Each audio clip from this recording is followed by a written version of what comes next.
বিসমিল্লাহির রহমানির রহিম। সুপ্রিয় শিক্ষার্থীবৃন্দ, দক্ষিণ সদরচর উচ্চ বিদ্যালয় কর্তৃক আয়োজিত অনলাইন ক্লাসে তোমাদেরকে স্বাগত। আজকে আমি ষষ্ঠ শ্রেণীর তথ্য এবং যোগাযোগ প্রযুক্তি বিষয় নিয়ে আলোচনা করব। আজকে আমাদের পাঠদানের বিষয় হচ্ছে অধ্যায় 3, তথ্য ও যোগাযোগ প্রযুক্তির নিরাপদ ব্যবহার। তথ্য ও যোগাযোগ প্রযুক্তির নিরাপদ ব্যবহার বলতে তোমরা সাধারণত কী বুঝো?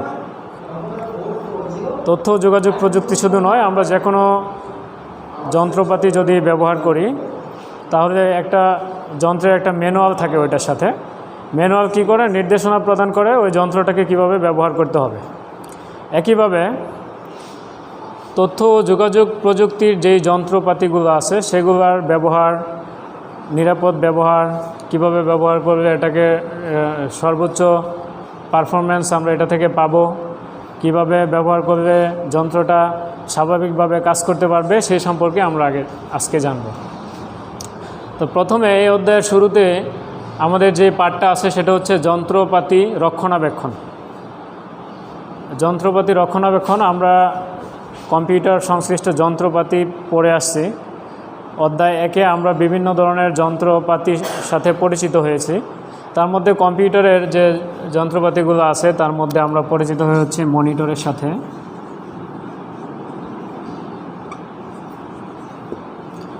পরিচিত হয়েছি হচ্ছে সিপিইউ এর সাথে,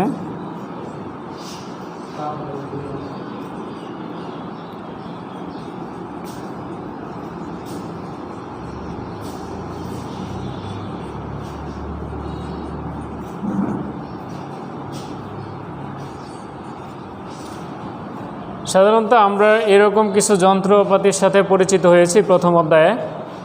যে যন্ত্রগুলোর সমন্বয়ে একটা কম্পিউটার কাজ করে তার মধ্যে আমরা দেখিয়েছি হচ্ছে মনিটর। মনিটরটা হচ্ছে মূলত একটা স্ক্রিন যার মাধ্যমে আমরা কম্পিউটারের আউটপুটটা প্রদর্শিত হয় এবং এ থেকে কম্পিউটার কী কাজ করছে সেটা আমরা জানতে পারি। মনিটর রক্ষণাবেক্ষণের শুরুতেই আমরা জানি মনিটর আমরা উন্মুক্ত স্থানে সাধারণত রাখি, যে জায়গায় বাতাস চলাচলের সুবিধাজনক স্থানে কম্পিউটারকে আমরা রাখার জন্য নির্দেশনা ছিল ওই অধ্যায়ে। এখন আমরা যদি একটি খোলামেলা স্থানে যেখানে বায়ু চলাচলের সুব্যবস্থা আছে এবং আমাদের কাজ করতে সুবিধা হয় এরকম একটা জায়গায় কম্পিউটারটা স্থাপন করি, সেই ক্ষেত্রে মনিটরের উপর অনেক সময় বিভিন্ন ধুলাবালুর আস্তরণ পড়তে পারে। এর ফলে এটা ঠিকমতো স্বাভাবিক যে এটার যে স্বচ্ছতা সেটা আমরা নাও পেতে পারি। এই জন্য কী করতে হবে, আমাদেরকে নিয়মিত মনিটরটাকে পরিষ্কার করতে হবে। পরিষ্কার করার জন্য আমরা কোনো সময় মনিটর পরিষ্কার করার জন্য আমরা কোনো সময় তরল জাতীয় কোনো পদার্থ ব্যবহার করব না। কারণ কি? কারণ হচ্ছে সাধারণত বর্তমানে যে মনিটরগুলো আমরা দেখতে পাই এই মনিটরগুলো হচ্ছে এলইডি মনিটর অথবা হচ্ছে LCD monitor.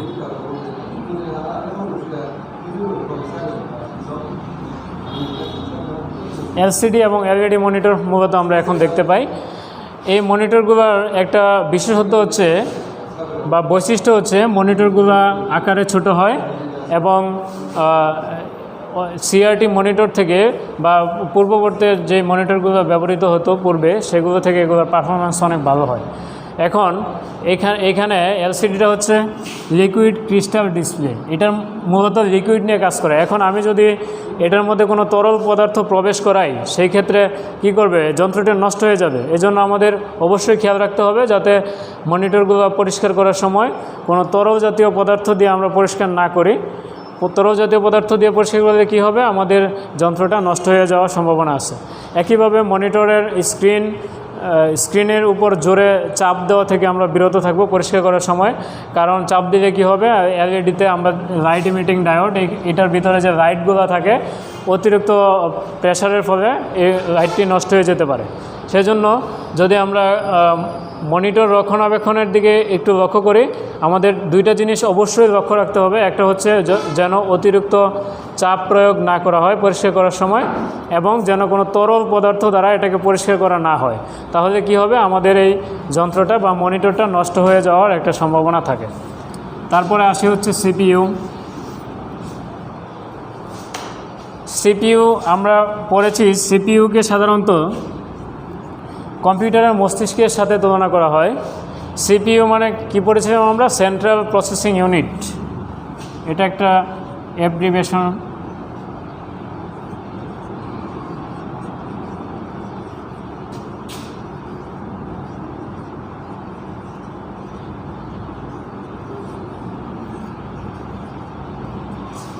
Central processing unit, এটা কি কাজ করে? কম্পিউটার, আমরা জানি কম্পিউটার কি করে, ইনপুট এবং আউটপুট প্রধান। ইনপুটটা নেয়, ইনপুটটার ডাটাটা অ্যানালাইসিস করে আউটপুট প্রদর্শন করে, বা ইনপুটের ডাটা নিয়ে কাজ করে, এটা একটা ফলাফল প্রক্রিয়াকরণ করে। এই প্রক্রিয়াকরণের কাজটা করে হচ্ছে সাধারণত সিপিইউ। সিপিইউ এর সাথে আমরা পরিচিত হয়েছি প্রথম অধ্যায়ে। সিপিইউটা কি? সাধারণত সিপিইউর ভিতর অনেক ধরনের যন্ত্রের সমন্বয়ে তৈরি একটা ইউনিট, যেটাকে একত্রে সিপিইউ বলা হয়। এখন আমরা লক্ষ্য করেছি যে সিপিইউ এর মধ্যে দুইটা কুলিং ফ্যান থাকে। কুলিং ফ্যান কী করে? আমাদের পুরো যন্ত্রটাকে ঠান্ডা রাখার কাজে কুলিং ফ্যান ব্যবহার করা হয়। এখন আমরা ব্যবহারের সময় কুলিং ফ্যান কী করে? একটা কুলিং ফ্যান বাতাসটাকে প্রবেশ করায় ভিতরে ঠান্ডা বাতাস, আর একটা কুলিং ফ্যান কী করে? গরম বাতাস, ভিতরের গরম বাতাসটাকে বের করে দেয়। এখন ঠান্ডা বাতাস প্রবেশ করানোর সময় বাতাসের বিভিন্ন ধুলাবালুর কারণে ধুলাবালুগুলি আমাদের সিপিইউ এর ভিতরের যে যন্ত্রাংশগুলো সেগুলোর উপরে জমা হতে থাকে, এবং জমা হতে হতে এক পর্যায়ে এরকম, যদি আমরা রেগুলার এটাকে পরিষ্কার না করে, এরকম পরিস্থিতি তৈরি হতে পারে যে আমাদের পুরো অংশটাই, সিপিইউর ভিতরের অংশটা ধুলাবালির কারণে নষ্ট হয়ে যেতে পারে। এই জন্য আমাদের কী করতে হবে? নিয়মিত সিপিইউ এর কুলিং ফ্যান এবং সিপিইউ এর ভিতরের বিভিন্ন যন্ত্রপাতি সমূহ খুব সাবধানতাবশত সাবধানে এগুলো খুলে পরিষ্কার পরিচ্ছন্ন রাখতে হবে, যাতে করে আমাদের যন্ত্রের কার্যক্ষমতা স্বাভাবিক অবস্থায় থাকে। এবং সিপিইউ এর ভিতরে যদি অতিরিক্ত পরিমাণে ধুলাবালি পড়ে যায়, সেই ক্ষেত্রে কী হবে? এটা অতিরিক্ত তাপমাত্রার সৃষ্টি করবে এবং আমাদের কম্পিউটারটাকে খুব দ্রুত বা অল্প সময়ে গরম করে ফেলবে। গরম হলে কি হবে? আমাদের যন্ত্রটা নষ্ট হওয়ার একটা সম্ভাবনা থাকে। তারপরে আমরা দেখতে পাচ্ছি হচ্ছে কিবোর্ড। কিবোর্ডের সাথে আমরা সবাই পরিচিত। কিবোর্ডে সাধারণত কী থাকে? কিবোর্ডে অনেকগুলা কি থাকে। এই কিগুলো দিয়ে আমরা কোনো ইনপুট কম্পিউটারে প্রবেশ করাই। আর তোমরা অবশ্যই লক্ষ্য করেছো যে কিবোর্ডের প্রত্যেকটা কিয়ের মাঝখানে অথবা প্রত্যেকটা কিয়ের চারপাশে একটা ফাঁকা জায়গা থাকে। এখন আমরা উন্মুক্ত পরিবেশে যদি যে কোনো বস্তু রাখি, সেটাতে ধুলাবালি পড়বে অবশ্যই। যদি কিবোর্ডটাকে রাখি, সেটার ভিতরেও ধুলাবালি যাওয়ার সম্ভাবনা খুব বেশি।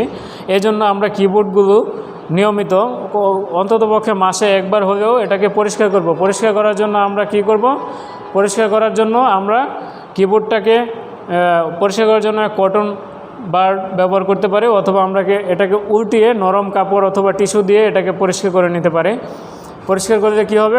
কিবোর্ডের একটা সবচেয়ে বড় ধরনের সমস্যা হচ্ছে বাউন্স ব্যাক। বাউন্স ব্যাক কী করে? কোনো একটা অক্ষরকে যখন আমরা প্রেস করি কিবোর্ডে, তখন সেটাকে একের অধিকবার এটাকে আমাদের ইনপুট নিয়ে নেয় বা স্ক্রিনে প্রদর্শন করে। এই সমস্যাগুলো তৈরি হবে না যদি এটাকে আমরা নিয়মিত পরিষ্কার করি। তারপরে আসে হচ্ছে মাউস। মাউসকে আমরা সাধারণত কম্পিউটার নির্দেশনা দেওয়ার কাজে ব্যবহার করি। মাউসের সাথে তোমরা সবাই পরিচিত। তোমরা প্রথম অধ্যায়ে মাউস সম্পর্কে জেনেছো, মাউস কী করে সে সম্পর্কেও জেনেছো। মাউস, আমরা এখন যে মাউসগুলো দেখতে পাই সেগুলো হচ্ছে অপটিক্যাল মাউস। অপটিক্যাল মাউসের নিচের অংশে তোমরা লক্ষ্য করবে যে এখানে একটা লাইট থাকে, লেজার লাইট, যে লেজার লাইটটা সারফেসের উপরে পতিত হয় বা কোনো একটা তলের উপরে যখন পতিত হয়, তখন সে এই সিগন্যালটাকে ইনপুট সিগন্যাল হিসেবে গ্রহণ করে এবং এটাকে নাড়াচাড়া করার ফলে আমাদের স্ক্রিনের যে কার্সর সেটা স্থানান্তরিত হয়। সুতরাং মাউস রক্ষণাবেক্ষণের যে মূল বিষয় সেটা হচ্ছে আমরা সবসময় লক্ষ্য করব মাউসের নিচে যে অপটিক্যাল অংশটুকু বা লেজার লাইট যেই নির্গত হয় যে অংশ থেকে, সেই অংশটা যদি সেই অংশটা যেন অবশ্যই পরিষ্কার থাকে, কারণ সেখানে যদি ময়লা জমে তাহলে মাউসের যে কার্যক্ষমতা, স্বাভাবিক কার্যক্ষমতা, সেটা হ্রাস পেতে পারে আস্তে আস্তে। এবং অবশ্যই এটা যেন একটা সমান্তরাল এবং হচ্ছে তলে আমরা স্থাপন করি, যে তলটা সাধারণত হচ্ছে ধারালো না, মসৃণ একটা তলে যেন আমরা মাউসটাকে ব্যবহার করি, সেই বিষয়টা অবশ্যই আমাদের লক্ষ্য রাখতে হবে। তারপরে আমরা যন্ত্রপাতি রক্ষণাবেক্ষণ পরে আমরা আসি হচ্ছে সফটওয়্যার রক্ষণাবেক্ষণে। সফটওয়্যার রক্ষণাবেক্ষণ, কম্পিউটারের যন্ত্রপাতি রক্ষণাবেক্ষণের পাশাপাশি যে বিষয়টা সবচেয়ে গুরুত্বপূর্ণ সেটা হচ্ছে সফটওয়্যার রক্ষণাবেক্ষণ। কারণ আমরা জানি কি যে হার্ডওয়্যারের আমরা পড়েছি কম্পিউটার মূলত হার্ডওয়্যার এবং সফটওয়্যারের একটি সমন্বিত রূপ। হার্ডওয়্যার পরিষ্কার সম্পর্কে অথবা রক্ষণাবেক্ষণ সম্পর্কে এতক্ষণ আমরা জেনেছি, এখন সফটওয়্যার রক্ষণাবেক্ষণ কী সে সম্পর্কে জানব। কম্পিউটার আমরা দেখেছি যে কম্পিউটারে কি থাকে, সাধারণত ইনপুট আউটপুট মেমোরি এবং প্রসেসর ইউনিট থাকে। তো মেমোরি ইউনিটটা একটা নির্দিষ্ট পরিমাণে থাকে, এটা অবারিত মেমোরি এখানে থাকে না, আমাদের একটা লিমিটেশন থাকে মেমোরির। এই লিমিটেশনটা কি করে? মেমোরির লিমিটেশন আমার মনে করো আমার মেমোরির র্যামের সাইজ হচ্ছে মনে করো 2 GB। সুতরাং আমি যদি 2 GBর চেয়ে বেশি ডেটা নিয়ে কাজ করতে চাই, সেই ক্ষেত্রে কী করবে? আমার কম্পিউটারটা স্বাভাবিক কার্যক্ষমতা হারাবে, স্বাভাবিকভাবে যেভাবে কাজ করে সেভাবে কাজ করতে পারবে না। সুতরাং কি করতে হবে? অবশ্যই আমাকে আমার সফটওয়্যার ইনস্টল করার ক্ষেত্রে কম্পিউটারে লক্ষ্য রাখতে হবে যেন আমার এই লিমিটটা ক্রস না করে। অথবা আমি যখন কাজ করতেছি এই একাধিক সফটওয়্যার নিয়ে, তখন অবশ্যই এই জিনিসটা লক্ষ্য করব যাতে আমি যেই সফটওয়্যারগুলো নিয়ে কাজ করি সেগুলোর যেন লিমিটটা আমার এই লিমিট থেকে ওভার না হয়। সেক্ষেত্রে কী হবে? আমি যে স্বাভাবিক কাজের গতি সেটা পাবো না বা গতিটা হ্রাস পাবে। একইভাবে আমরা যে সফটওয়্যারগুলো সাধারণত আনইনস্টল করি, তোমরা পরবর্তী ক্লাসে এই সম্পর্কে আরও বিস্তারিত জানতে পারবে পরবর্তী শ্রেণীতে, যে আরও কীভাবে সফটওয়্যার রক্ষণাবেক্ষণের মাধ্যমে কম্পিউটারের গতিকে স্বাভাবিক পর্যায়ে রাখা যায়। তাছাড়া কম্পিউটারের আনইনস্টলকৃত সফটওয়্যারকে আমরা যদি ডিলিট না করি, সেই ক্ষেত্রে আস্তে আস্তে কিছু ক্যাশ ফাইল আমাদের মেমোরিতে জমা হতে থাকে এবং আমাদের মেমোরির যে স্থান সেটা দখল করতে থাকে এবং এক পর্যায়ে কী হয়, এটা ধীর গতি বা মন্থর গতিতে আমাদের কম্পিউটারটা মন্থর গতিতে রূপান্তরিত হয় বা আমাদের কাজগুলো খুবই মন্থর হয়ে যায়। তারপরে আমরা যে বিষয়টার প্রতি লক্ষ্য করব, তাছাড়া সফটওয়্যারে আরও কিছু বিষয় আছে, কিছু ক্ষতিকারক সফটওয়্যার আছে যেগুলো কী করে আমরা যে সফটওয়্যারগুলো নিয়ে কাজ করি সেগুলো নষ্ট করে দেয় অথবা আমার কম্পিউটারের কোনো গুরুত্বপূর্ণ তথ্য নষ্ট করে দিতে পারে, যেগুলোকে ভাইরাস বলা হয়। আমরা এই ক্ষতিকারক সফটওয়্যারগুলো থেকে নিরাপদ থাকবো বা যে ক্ষতিকারক সফটওয়্যারগুলো যাতে আমাদের কম্পিউটারে প্রবেশ করতে না পারে, অথবা আমাদের ব্যবহারজনিত কারণে আমাদের পেন ড্রাইভ অথবা অন্য কোনো মেমোরি কার্ড অথবা এগুলোর মাধ্যমে যাতে কোনো ক্ষতিকারক সফটওয়্যার আমার কম্পিউটারে প্রবেশ করতে না পারে সেদিকেও লক্ষ্য রাখতে হবে। তারপরে সর্বশেষ যে বিষয়টা আছে সেটা হচ্ছে এই অধ্যায়ের আইসিটি ব্যবহারের ঝুঁকি ও সতর্কতা অবলম্বন। প্রত্যেকটি আবিষ্কারেরই যেরকম উপকারী দিক আছে সেরকম কিছু ক্ষতিকর দিকও আছে। সেই দিক সম্পর্কেই এখানে আলোকপাত করা হয়েছে, আইসিটি ব্যবহারের ঝুঁকি ও সতর্কতা অবলম্বন। তোমরা যদি লক্ষ্য করো, বিদ্যুৎ হচ্ছে আমাদের বর্তমান সময়ের খুবই গুরুত্বপূর্ণ এবং এক কথায় বলা যায় যেটা হচ্ছে আবশ্যকীয় জিনিস, আমাদের জীবনের জন্য আবশ্যকীয় জিনিস। এখন বিদ্যুৎ ছাড়া আমরা একদিনও কল্পনা করতে পারি না। এটার যেরকম উপকারী দিক আছে সেরকম এটার ব্যবহারের কিছু ঝুঁকিও আছে। এই ঝুঁকি থেকে আমরা কিভাবে রক্ষা পেতে পারি সেই জন্য আমাদেরকে কিছু সতর্কতা অবলম্বন করতে হয়।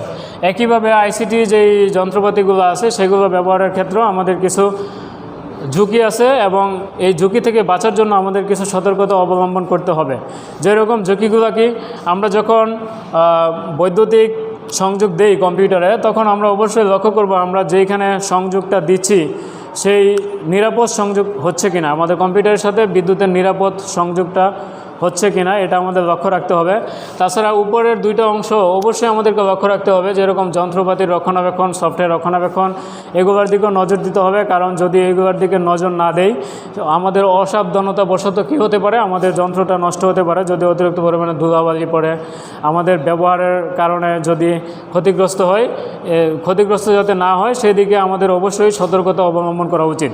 তাছাড়া আরেকটি বিষয় যেটা খুবই গুরুত্বপূর্ণ সতর্কতা অবলম্বনের ক্ষেত্রে, সেটি হচ্ছে সফটওয়্যারের ক্ষেত্রে আমি যেটা বলেছিলাম যে ক্ষতিকারক সফটওয়্যার যাতে আমার কম্পিউটারে প্রবেশ করতে না পারে সেদিকেও আমার সতর্কতা অবলম্বন করতে হবে। তাছাড়া প্রযুক্তির সবচেয়ে খারাপ দিক যেটি বর্তমানে পরিলক্ষিত হচ্ছে সেটি হচ্ছে অধিক ব্যবহার, প্রযুক্তির অত্যাধিক ব্যবহার। প্রযুক্তির ব্যবহার আমাদেরকে করতে হবে, কিন্তু ব্যবহারটা যেন অত্যাধিক না হয়। একটা স্বাভাবিক নিয়মতান্ত্রিক যেই প্রক্রিয়া সেটার বাইরে যেন না যায় সেদিকে লক্ষ্য রাখতে হবে। আমরা জানি মোবাইল ফোন আমাদের বর্তমান সময়ে খুবই গুরুত্বপূর্ণ একটি জিনিস। মোবাইল ফোনের ব্যবহারটাকে আমাদের সীমিত করতে হবে। সীমিত বলতে কি, যতটুকু আমাদের ব্যবহার করা প্রয়োজন ততটুকুই করতে হবে। এর থেকে বেশি যদি আমরা ব্যবহার করি এটার ক্ষতিকারক দিকও আছে। যেরকম বেশিক্ষণ যদি আমরা মোবাইলের স্ক্রিনের দিকে তাকিয়ে থাকি সেই ক্ষেত্রে আমাদের চোখের ক্ষতি হতে পারে, আমাদের মানসিক বিভিন্ন সমস্যা হতে পারে। আমরা যদি বিভিন্ন গেমসের প্রতি আসক্ত হই সেই ক্ষেত্রে কি হবে, ওই আমাদের মাথাটা তখন ওই গেমসের প্রতি একটা আমাদের আসক্তি কাজ করবে, এবং আসক্তি কাজ করার ফলে কি হবে, আমাদের স্বাভাবিক যে জীবনযাত্রা বা স্বাভাবিক যে কাজকর্ম এটা ব্যাহত হবে। সুতরাং এই বিষয়টা আমাদের অবশ্যই লক্ষ্য রাখা প্রয়োজন, যাতে তথ্য প্রযুক্তি সংশ্লিষ্ট যন্ত্রপাতি যেরকম আমাদের উপকারী বিষয়, এটার জন্য অতিরিক্ত ব্যবহার আমরা না করি। সেই ক্ষেত্রে আমরা বিভিন্ন ধরনের শারীরিক মানসিক সমস্যায় পড়তে পারি। এ বিষয়ে আমাদের অবশ্যই সতর্কতা অবলম্বন করা উচিত। তোমাদের সামনে পরবর্তী ক্লাস নিয়ে আবার উপস্থিত হব। সে পর্যন্ত তোমরা সবাই ভালো থেকো। আর এই অধ্যায় সম্পর্কে যদি তোমাদের কোনো প্রশ্ন থাকে অথবা এই অধ্যায় সম্পর্কে তোমাদের কোনো জিজ্ঞাসা থাকে সেই ক্ষেত্রে আমাদের ইউটিউবের কমেন্ট বক্সে জানাতে পারো, অথবা আমাদের ফেসবুকের কমেন্ট করতে পারো। সেই পর্যন্ত তোমরা সবাই ভালো থেকো, সুস্থ থেকো, এই কামনায় বিদায় নিচ্ছি। আল্লাহ হাফেজ।